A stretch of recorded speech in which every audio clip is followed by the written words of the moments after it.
চাঁদার দাবিতে বিয়েবাড়িতে কিশোর গ্যাং হামলা, আহত ৩। মতলব চাঁদপুর প্রতিনিধি।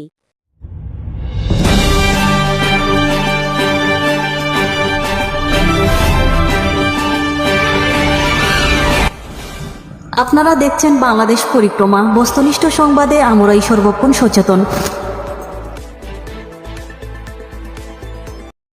চাঁদপুরের মতলব উত্তর উপজেলার বাগানবাড়ি ইউনিয়নের রায়েরকান্দি গ্রামের নমপাড়ায় সনাতন ধর্মাবলম্বীদের একটি বিয়ের অনুষ্ঠানে চাঁদা দাবিকে কেন্দ্র করে কিশোর গ্যাংয়ের হামলার ঘটনা ঘটেছে।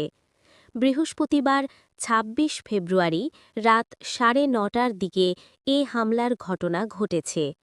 প্রত্যক্ষদর্শীরা জানান, একদল কিশোর বিয়ে বাড়িতে এসে চাঁদা দাবি করে। এ সময় বরের স্বজনরা বাধা দিলে তাদের ওপর হামলা চালানো হয়। এই ঘটনায় বরের বাবা, ভাই ও জেঠাসহ অন্তত ৩ জন আহত হয়েছেন। আহতরা হলেন ত্রিনাথ বিশ্বাস ৩২, বাবুলাল বিশ্বাস ৬০ এবং বৃজন রানী ৪৫।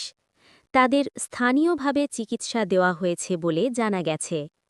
ভুক্তভোগীরা জানিয়েছেন, হামলাকারীদের বিরুদ্ধে আইনগত ব্যবস্থা নিতে থানায় মামলা করা হবে। এ ঘটনায় এলাকায় উত্তেজনা বিরাজ করছে। আইন শৃঙ্খলা বাহিনী বিষয়টি তদন্ত করছে বলে জানা গেছে। নিয়ে চলে গেছে। এখন পরবর্তীতে যে আমরা যে হিন্দু সমাজ, আজকে আমাকে মেরে গেছে, কালকে অন্য একটা ফ্যামিলিরও তারা আক্রমণ করতে পারে। আমরা যদি এখন এই যে হিন্দু সমাজের যে মানুষগুলা, আমাদের কিছুদিন পরে একটা অন্নপ্রাশন হইলো, একটা বিয়ে আছে বা শ্রাদ্ধ আছে, অনুষ্ঠান আছে, তো এই অনুষ্ঠানগুলো আমরা কিভাবে সুন্দরভাবে পালন করতে পারবো, ঠিক আছে?